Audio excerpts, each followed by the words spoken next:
दोस्तों, इस वीडियो में हम पढ़ने वाले हैं बैगा जनजाति। इससे पहले की जो वीडियो थी उसमें हम गौड़ जनजाति और भील जनजाति पढ़ चुके हैं। यूनिट 10 एमपीपीएससी की जो है वो पूरी जनजातियों से संबंधित है, तो हम एक एक करके सभी जनजातियां पढ़ रहे हैं। बीच में 7 दिन का गैप हो गया, उसके लिए मैं आप सभी से माफी चाहती हूँ क्योंकि मैं अपने होम टाउन चली गई थी। अब हम स्टार्ट कर रहे हैं बैगा जनजाति। इस वीडियो को 2 दिन लगेंगे बैगा जनजाति कंप्लीट होने में, तो एकदम हम याद करेंगे अच्छे से और अच्छे से देखेंगे। तो आइए शुरू करते हैं। देखिए बैगा जनजाति, सबसे पहले मैं यहाँ पे लिख देती हूँ बैगा। आप लोग साथ साथ में खुद का पेपर और पेन लेकर बैठिए ताकि आप लोग नोट भी कर पाए और लिखने से याद भी जल्दी होता है ना। तो देखिए बैगा जनजाति के बारे में सबसे पहले तो हमें इसकी प्रजाति देखना है कि ये किस प्रजाति की है। तो ये प्रोटो ऑस्ट्रेलोइड प्रजाति की है, ये चीज हमें पता होना चाहिए।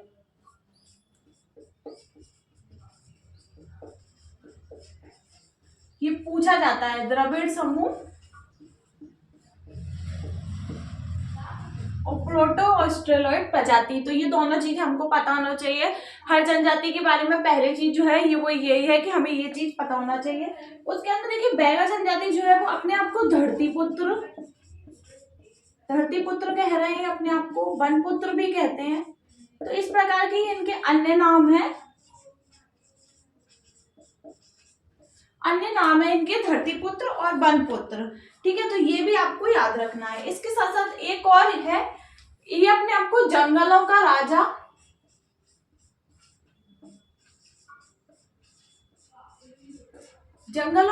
भी कह रहे हैं, तो ये भी चीज आपको याद रखना है।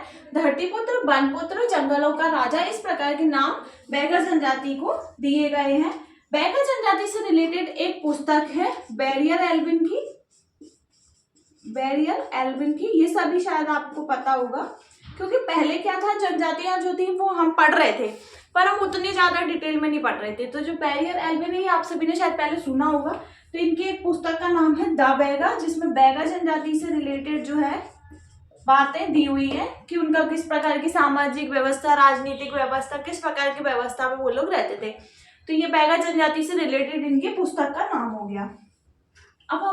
अब बात की जाए कि बैगा शब्द का अर्थ क्या होता है। तो बैगा शब्द का अर्थ जो है अगर शाब्दिक रूप से लगाया जाए तो पुरोहित या पंडा भी ये अपने आप को कहते हैं। ठीक है, तो ये भी चीज आपको पता होना चाहिए।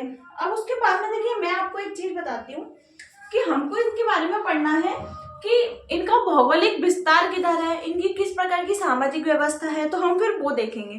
तो ये आप सभी लोग, इसका ये इंट्रोडक्शन था जिसमें बैगा जनजाति जो है वो प्रोटो ऑस्ट्रेलोइड समूह से संबंधित है, द्रविड़ समूह की है।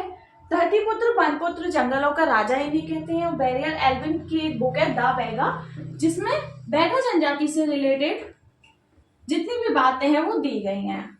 अब बस बुक का नाम और आपको राइटर का नाम भी साथ में याद रखना है। अब हमको एक चीज और देखनी है कि मध्य प्रदेश में जितनी भी जनजाति का प्रतिशत है उसमें बैगा जनजाति जो है वो कितने प्रतिशत पर है, तो ये भी चीज हमको पता होना चाहिए। तो देखिए बैगा जनजाति की जनसंख्या के बारे में हमें तो 2.7, आप बस इतना याद रख लो, 2.7% जो है जनजाति का 2.7% जो है वो बैगा जनजाति है। मध्य प्रदेश में जितनी भी जनजातियां पाई जाती हैं। उसके अलावा देखिए हम बात कर रहे हैं भौगोलिक विस्तार की मतलब कहाँ पर बैगा जनजाति मध्य प्रदेश में किस स्थान पर बैगा जनजाति जो है वो पाई जाती है। तो देखिए भौगोलिक विस्तार की बात की जाए तो डिंडोरी सबसे पहले आता है, उसके बाद आएगा मंडला, सीधी, और आप लोग देखिए कि किस प्रकार के मध्य प्रदेश में कौन सा पार्ट जो है वो इन जिलों को डिनोट कर रहा है। तो जो सतपुड़ा वाला पार्ट है, पूर्वी सतपुड़ा वाला जो पार्ट है उसमें बैगा जनजाति जो है वो पाई जाती है। तो ये चीज आपको याद रखनी है। ठीक है, अब मैं आपको एक चीज बताती हूँ कि बैगा चक जो है उसका भाग कहाँ पर आता है, ये चीज एग्जाम में पूछी जाती है बैगा चक के बारे में। तो बैगा चक जो है इसका अधिकांश भाग जो है वो मध्य प्रदेश के डिंडोरी जिले में आता है। तो मध्य प्रदेश के डिंडोरी, देखिए डिंडोरी और एक ऑप्शन और आता है मंडला, तो आपको डिंडोरी लगाना है, दोनों में कंफ्यूज होते हैं। मंडला में भी बैगा जनजाति पाई जाती है पर डिंडोरी में जो है वो बैगा चक है, तो आपको ये चीज भी याद रखनी है। ठीक है, सबसे ज्यादा जो क्षेत्र है वो साल वृक्ष से साल वृक्ष सबसे ज्यादा पाए जाते हैं पूर्वी सतपुड़ा में, तो ये भी चीज आपको याद रखनी है। तो ये चीज आपको पता चल गई, भौगोलिक विस्तार है ना, एक एक करके हम देख रहे हैं। उसके बाद में हम देखेंगे इनकी उपजातियां कि बैगा जनजाति की कौन कौन सी उपजातियां हैं, और उपजातियों के नाम भी हमको और डिटेल में देखने हैं। तो सबसे पहले देखिए हम देखते हैं उपजातियां। आपको वीडियो में ही नाम याद हो जाएंगे। तो उपजातियां देखिए आप, देखिए भरोतिया, भरोतिया, नरोतिया, राय मैना, नाहर मैना, कठ मैना, ये जो है जनजातियों के नाम है। एक और है बिंजबार। तो ये क्या है, बैगा जनजाति से रिलेटेड जो भी उपजातियां हैं उनके नाम है। इनके बारे में भी हम डिटेल में देखेंगे कि इनमें सबसे उच्च कौन सी होती है। एक होते हैं गौंड, गौंड वाले भी होते हैं इसमें। तो नरोतिया, भरोतिया, राय मैना, नाहर मैना, कठ मैना, तो ऐसे आपको क्या है एक लय बना के आपको याद रखना है कि बैगा जनजाति की कितनी उपजातियां हैं। तो ये एग्जाम में पूछा जाता है। तो आप कैसे याद रखोगे कि राय मैना, नाहर मैना, राय मैना, कठ मैना, है ना। तो इस प्रकार से आपको मैना मैना मैना, तो तीन तो आपको मैना वाली मिल गई है, ठीक है। उसके बाद में देखिए आपको मैं बताऊं कि नरोतिया और भरोतिया, तो इन दोनों में क्या आ रहा है, तिया और तिया आ रहा है। तो नरोतिया, भरोतिया, राय मैना, नाहर मैना, कठ मैना, और एक और लिखी हुई है मैंने नीचे बिंजबार। तो बिंजबार भी आपको याद रखनी है, ठीक है। उसके बाद में हम आगे देखते हैं नेक्स्ट। देखिए आपको वीडियो में ही सारा कुछ याद हो जाएगा, आपको अलग से कुछ भी करने की जरूरत नहीं है। बस आपको पेपर और पेन लेके बैठना है। ये रिक्वेस्ट मैं आपसे डे 1 से कर रही हूँ कि आप पेपर और पेन लेकर बैठिए ताकि आपको चीजें याद हो जाए क्लास में। देखिए क्या होता है कि आप लिखते हो ना तो चीजें जल्दी याद होती हैं, इसलिए आपको मैं बार बार एक ही बात बोलती हूँ कि आप लोग पेपर पेन लेकर बैठिए, पेपर पेन लेकर बैठिए। पर आप लोग ना वेब सीरीज के जैसे देखते हो कि कोई वेब सीरीज चल रही है और हम वो देख रहे हैं। आप पढ़ाई कर रहे हो तो आपको प्रॉपर टेबल पर, यहाँ भी आप बैठते हो पढ़ाई करने के लिए, वहां बैठ के और पेपर और पेन, बकायदा पेपर और पेन लेकर कोई भी वीडियो देखना चाहिए ताकि आपको उस वीडियो का फायदा मिले। ऐसे ही वीडियो देखने का कोई भी मतलब नहीं रह जाता है। तो देखिए मैं आपको बता रही थी एक और है इसमें, गौंड मैना। तो ये नाम जो है वो मेरे ध्यान से निकल रहा था, गौंड मैना। तो अब हम इनके बारे में थोड़ा सा डिटेल में भी देख लेते हैं। देखिए भरता या भरण पोषण करने वाली होती है ये भरोतिया जनजाति। देखिए नाम के आगे, नाम से ही कुछ चीजें समझ में आ रही है। भरण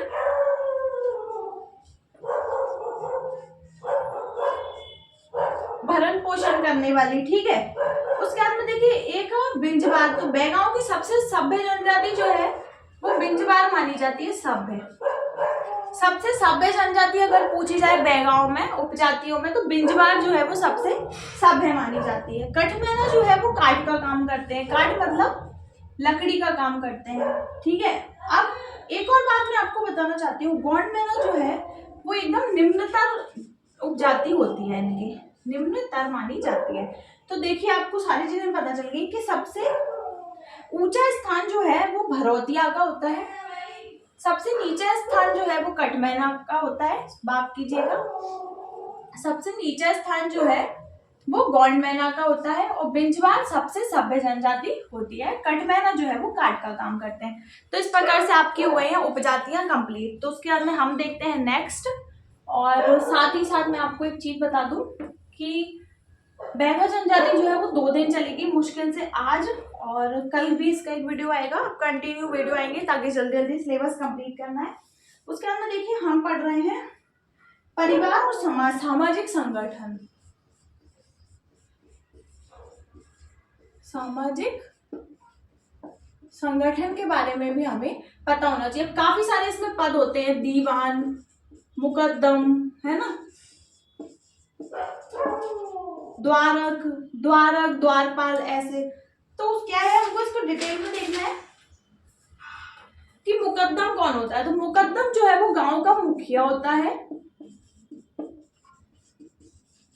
गांव का मुखिया होता है। गांव के मुखिया की सहायता के लिए जो है दीवान नियुक्त किए जाते हैं। तो ये दोनों चीजें आपको पता चल गई। एक और नाम है समरथ। समरथ जो है, गांव में ऐसा होता है कि कोई भी सामाजिक कार्य हो रहा है, शादी वगैरह हो रही है, तो उसकी जो पूरी व्यवस्था है वो जो व्यक्ति करता है उसको समरथ बोलते हैं। तो ये भी आपको याद रखना है कि जो भी राशन का प्रबंध है वो समरथ के द्वारा किया जाता है, और जितनी भी अन्य व्यवस्थाएं होती हैं वो सभी समरथ के द्वारा ही की जाती हैं। एक है कोटवार। देखिए कोटवार भी आपको पता है, कोटवार जो है वो शासकीय सेवक होता है।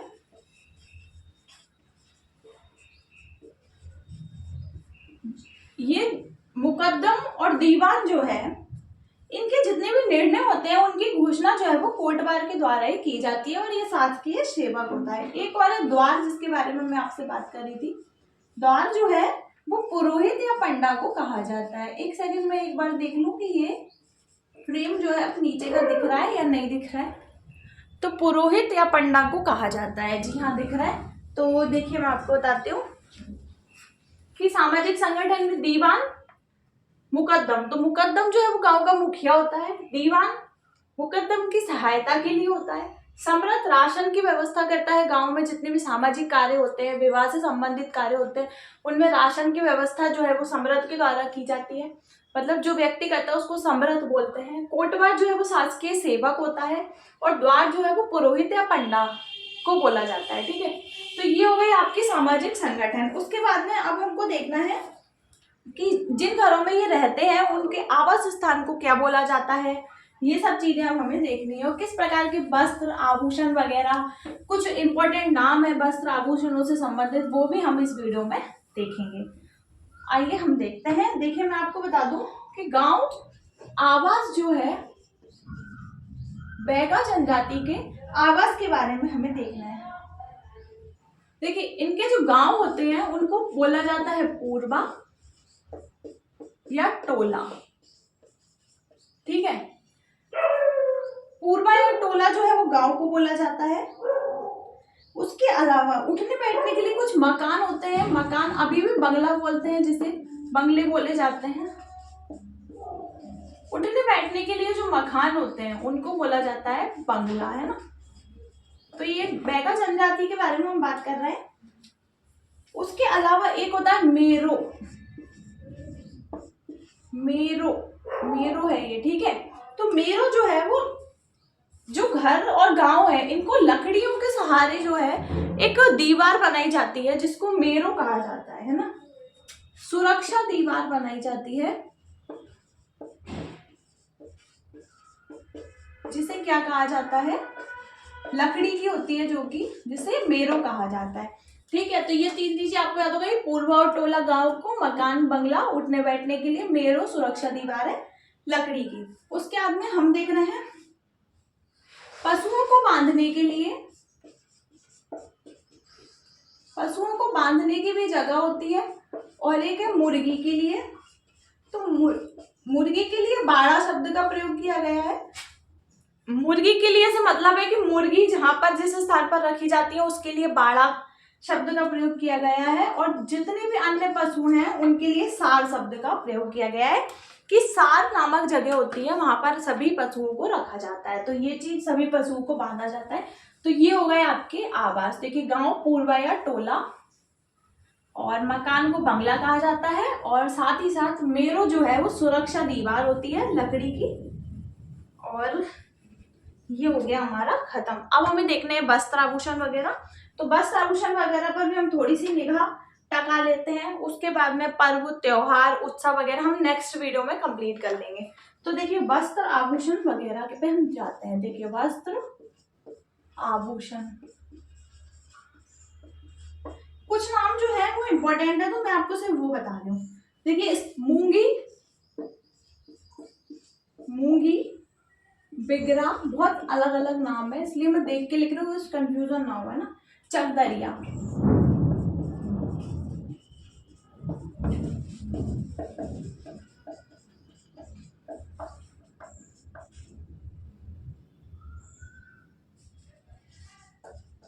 मुझे ऐसा लगा कि ये जो है इम्पोर्टेंट है, इसलिए मैं इसको अलग से लिख रही हूँ। मूंगी, बिगरा और चकदरिया क्या है, ऐसा पूछा जा सकता है। तो ये परंपरागत स्त्री वस्त्र है, तो ये आपको पता होना चाहिए, ठीक है।